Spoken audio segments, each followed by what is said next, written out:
says it is trying to authenticate the video, and Japan's Prime Minister Shinzo Abe says saving the hostages' lives is his government's priority. He's added this morning he will not, and the country will not, give in to terrorism. The man on the left of your screen is Kenji Goto, who's a freelance reporter. We want to find out a little bit more about him now. I'm going to speak to someone who has known him for more than 2 decades, in fact, editor-in-chief of NHK World Television, an organization for which he has done work in the past.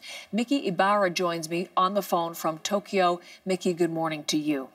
Good morning to you. And we're very concerned about the safe well-being of your friend and colleague. So let's begin with a little bit of your reaction and that of the country as well to learning that your friend, your associate, has been taken hostage.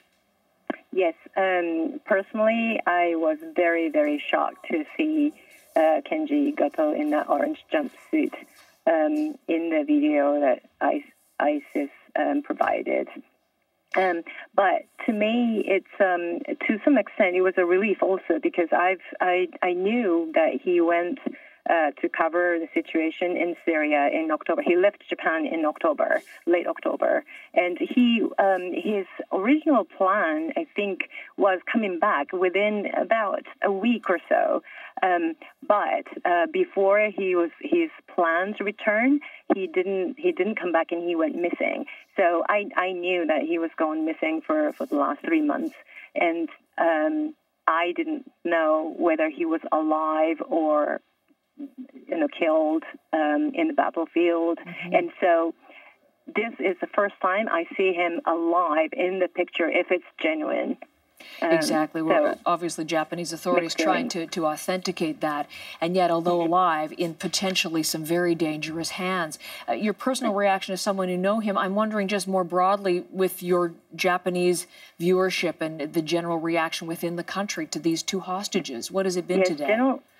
General reaction. I mean, it's right now it's 10:30 at night in Japan. All television stations, all newspapers or internet news service, the top news is this, and they're covering only this. And it coincides with the Prime Minister's visit to Middle East. So Middle East, has been in our getting in our attention, and nobody expected that this would come out in this period. I was understanding that Kenji had been working along the Turkish-Syrian border, doing some coverage there. Any idea at all what it was particularly he was covering or trying to document? Well, before, in his previous visit, he was on the Turkish side of the border, and that was the last report that he made for us too. And he covered the new flow of refugees from a town called Kobani in Kurdish name.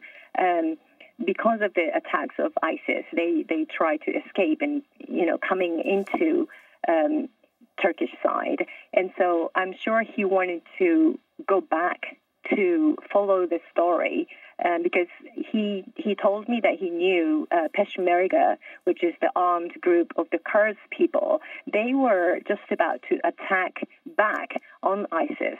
And so I think he wanted to follow the situation. But I'm not sure how he got into Syria and what he was planning to do. The demand from the hostage takers, $200 million. We heard this morning that your Prime Minister, Shinzo Abe, has said he will not give in.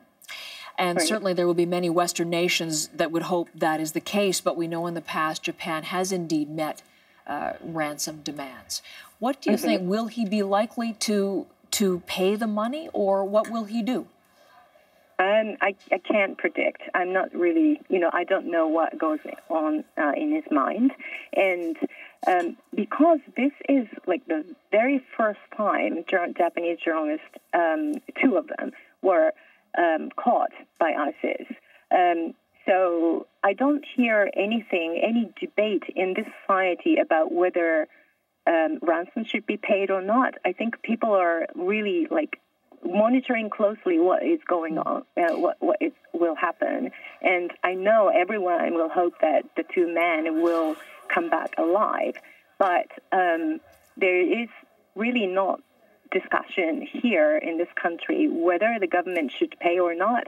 I think partly because this is very new and people don't really have a clear opinion about this. Okay. We'll track this with you, and hopefully we can speak again. Thank you very much. I appreciate it, Miki, for your time today. Miki Ibarra from NHK there in Tokyo this morning.